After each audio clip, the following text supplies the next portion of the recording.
I guess we're back. We're really doing this. This still feels very weird, but I feel like I'm getting comfortable. This is episode 2. Oof. My name is Oshomoshi Ofumfeke. My father loves that name dearly, by the way. It would me on the back and call my name with so much pride when I was younger. And I didn't understand it. My teenage self obviously hated it. It was too long. I mean, what's the purpose of having a name no one can pronounce? So with every mispronunciation I got, I hated it. I grew to hate that name. However, it continued because my father is a very stubborn man.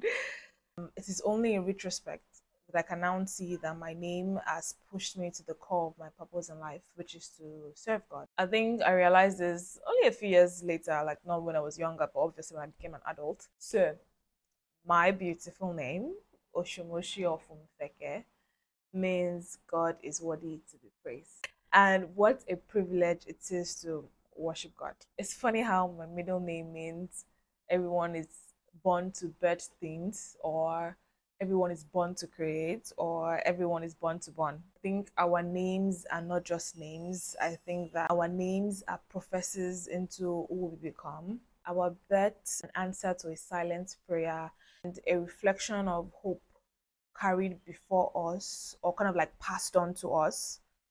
Yeah. Sorry. Yes. So you can call me Feke. Please don't type it wrong or pronounce it wrongly. That's just disrespectful. So call me Feke. There were times where I did wish my name was different. Like I said earlier, pronouncing was very hard. So there's a time I didn't want that. It was primary school, and I think I went as far as changing my name. Because there was this thing where schools will come to your school, offer exams, and then you write it. If you get it, you could get scholarships and whatnot. So a couple of school came. I wrote exams. I kept a fake name. I think it was Elizabeth, and I kept it on it. I think I got like 2 or 3 scholarships, and the offer letter came to the house, and my father was like, "Who is Elizabeth?" I had to start explaining to him that it's me. He said, "Who named you Elizabeth?" Has rejected it. I mean, you already had the school in mind, so that's a different topic. Many years later, on one random day, someone asked me, those weird questions where someone asks you if you had to go back in time, where would you go to? And I was going through a very difficult phase in my life. I was trying to find out who I was, my purpose, like what's the point of life. I was going through my midlife crisis, and I think my head went straight to, I wonder what it must have been like in the hospital when they gave birth to me. So I started to picture it. My imagination is quite wild. So I started to picture it. I'm like, how did the hospital look like? Who was present? My father, my mother. Then I went like, what was on their minds? Like then I was thinking about it. Voice just whispered and said, just as heaven rejoiced at your spiritual birth, heaven also rejoiced at your physical birth. Oof. This verse, Jeremiah, I think 1 verse 5, that says, "Before I formed you in the womb, I knew you." It just went through my head that my identity is intentional, not accidental. For the first time in my life, my existence felt comforting. I've seen my mom pray. I've seen my mom worry over me in different phases of my life. And I just stopped and I wondered that for 9 months, she had to carry me. And I can imagine how much prayer she must have said over me. The waiting, the expecting. My birth became an answer to a silent and heavy prayer. When the doctor handed me over to my father and he asked, "What should we name her?" I can imagine my father must have looked at me and said, "God is worthy to be." Oof. Do you know how deeply loved I must have been at birth? If at the first sight of me, the words from your lip is, "God is worthy to be praised." I have watched how my parents have loved me, and I know without a doubt that that day must have been the most exhausting day. Yet, It was one of the most joyful moments of their life. And I can imagine that my birth is a memory for them. So whenever they think of me, they'll remember the day they gave birth to me. That's why whenever our parents see us, there's such joy in their hearts. I don't know what it feels like to be a parent, but to God, am I grateful. I understand what it is to be loved by them. I think the real question is, do we seek a new name to free us or make us into someone entirely? I think that most people rename themselves in a bit to claim another identity because the one they currently have feels inadequate. I have seen people get to a certain age and then change their name back to their birth names. I think they realize it was not their name that needed change, just how they saw themselves. I think that they realized that they had lost themselves or they had lost their identity because of the first experiences they had as people. I mean, the first time you tried to make friends, what was the encounter? The first time you experienced shame, how did they respond to it? The first time they encountered grief, how did they respond to that?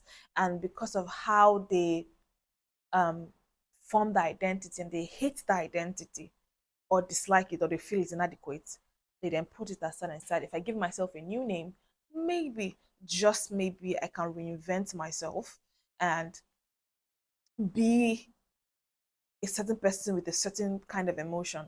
I mean, I feel like we've all gone through that, not necessarily at a very deep level, but I feel like at some point in our lives, we have tried to be something else, tried to be a different person. Like, let me separate this person and this person so people will see this and people will not see this. I am talking too fast. My point is, they meet people who tell them to be something else. People try to fix them in a box or try to give them another box to fit into.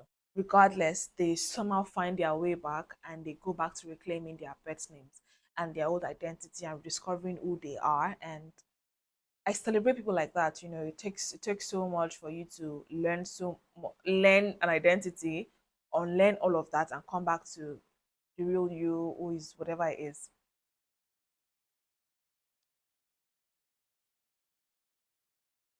So the real question is, I don't know. I think it's more about reinventing yourself than changing your identity. I mean, I think people forget that they can reinvent themselves. So yeah, I don't know. So no, don't change your name. I honestly no. I'm not a life coach. I am not the one to tell you what to be. So I don't know.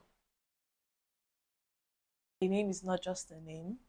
In the Bible, we see that names were not just names, they were like declarations into people's life. We see Abraham, we see Sarah, we see Jacob. Each name change marked a shift in their identity, in their purpose, in divine calling or encounter.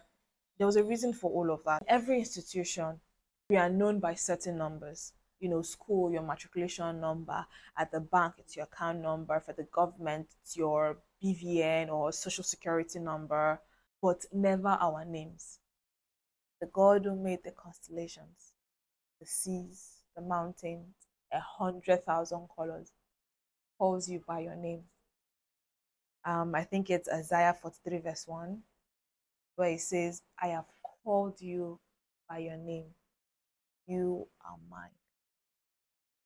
Isn't it amazing that in the vast design of eternity, my life is but a pebble, yet the architect of the cosmos calls me by my name? What a privilege that God knows me. He knows every hair on my head. He says, the hair on your head is numbered, not counted. When you number something, you give them, this is one, this is two, this is three, and you know where every single one is. But when you count something, it means you're just taking the total of it. And yet, the hair, which is like the most valueless body part, God is saying I am overprotective of it.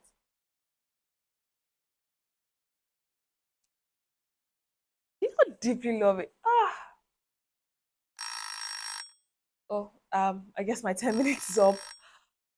Um, but yeah, It's such a privilege to know how loved I am by God and by my parents. One day I'll talk about my friends. Uh, I guess until next week. I love you, but God loves you more.